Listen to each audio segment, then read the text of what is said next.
ओम नमो भगवते वासुदेवाय नमः। दोस्तों, पुरुषोत्तम मास महात्म्य कथा का अध्याय 19 आपके साथ मैं यहाँ पे प्रस्तुत करने जा रही हूँ।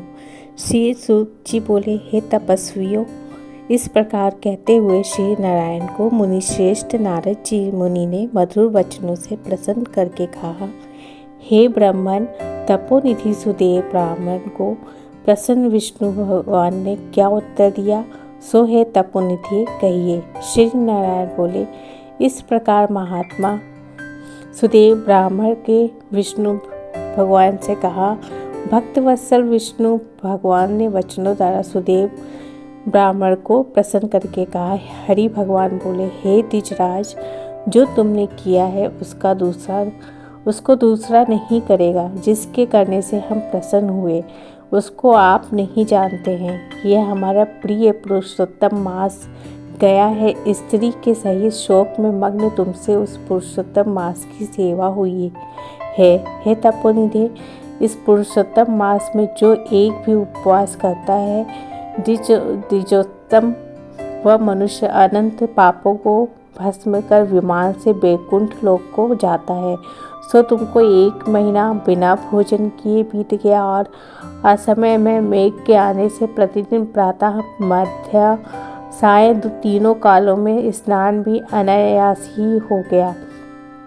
हे तपोधन, तुमने 1 महीना तक मेघ के जल से स्नान की मिला और उतने ही अखंडित उपवास भी हो गए।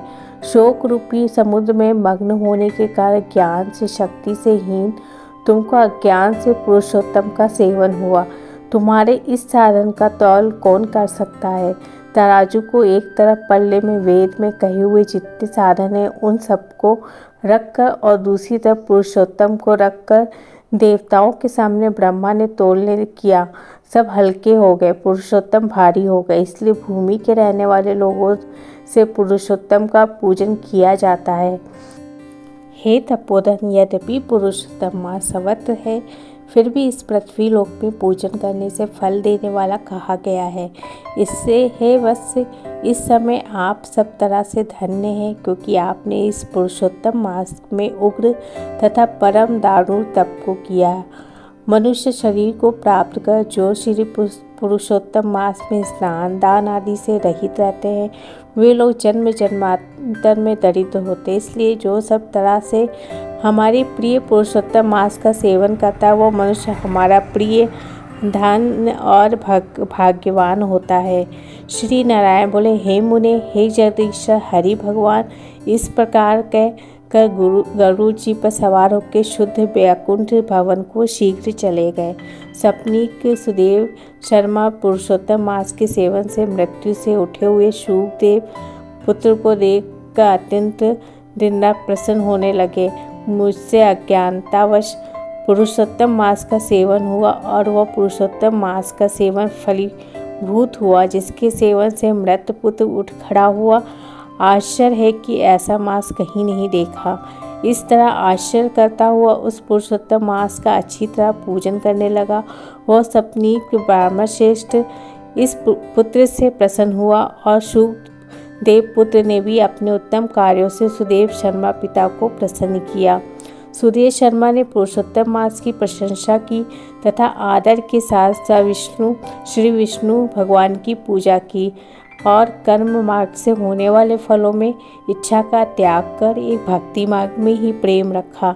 श्रेष्ठ पुरुषोत्तम मास को समस्त दुखों का नाश करने वाला जान के उस मास के आने पर स्त्री के साथ जप हवन आदि से श्री हरि भगवान का सेवन करने लगा। यह सपनीक श्रेष्ठ ब्राह्मण निरंतर 1000 वर्ष संसार के समस्त विषयों का उपयोग कर विष्णु भगवान के उत्तम लोक को प्राप्त हुआ, जो योगिनी को भी दुष्प्राय है। फिर यज्ञ करने वाले को कहाँ से प्राप्त हो सकता है। जहाँ जाके विष्णु भगवान के सन्निहित वास करते हुए शोक के भागी नहीं होते हैं, यहाँ पे होने वाले सुखों को भोग कर गौतमी तथा सुदेव शर्मा दोनों स्त्री पुरुष इस धरती पे आए। तभी वह सुदेव शर्मा इस समय धनवा नाम से प्रसिद्ध पृथ्वी के राजा हुए। पुरुषोत्तम नाम के सेवन से समस्त ऋषियों के भोगता है हुए। हे राजन, यह आपकी पूर्व जन्म की पति देवता गौतमी ही पटरानी है। हे भोपाल, जो आपने मुझसे पूछा था सो सब मैंने कहा। और शुक पक्षी तो पूर्व जन्म में जो पुत्र शुकदेव नाम से प्रसिद्ध थे और हरि भगवान ने जिसको जिलाया था वो 12,000 वर्ष तक आयु भोग कर बैकुंठ हो गया। वहाँ वन के तालाब के समीप वट वृक्ष पर बैठ के पूर्व जन्म के पिता तुमको आए हुए देख कर मेरे हितों के उपदेश करने वाले प्रत्यक्ष मेरे देवता विषय रूपी सर्प से दूषित संसार सागर में मग्न इस प्रकार पिता को देख और अत्यंत कृपा युक्त वह शुक पक्षी विचार करने लगा, यदि मैं इस राजा को ज्ञान का उपदेश नहीं करता हूँ तो मेरा बंधन होता है। जो पुत्र अपने पिता को पुतनाम नरक से रक्षा करता है वही पुत्र है। आज मेरा यह श्रुति के अर्थ का ज्ञान भी वृथा हो जाएगा, इसलिए अपने पूर्व जन्म के पिता का उपकार करूंगा। हे राजन धृतधन्वा, इसका निश्चय करके वह शुक पक्षी वचन बोला। हे पाप रहित राजन, जो आपने पूछा सो यह सब मैंने कहा। अब इसके बाद पाप नाशनी सरयू नदी को जाऊंगा।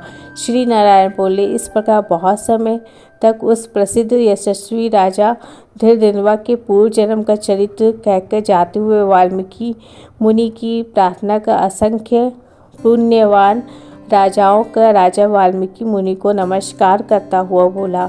दोस्तों, ये थी अध्याय 19। अब आगे की कथा जारी रहेगी अगले अध्याय में। मिलते हैं तब तक के लिए ओम नमो भगवते वासुदेवाय नमः।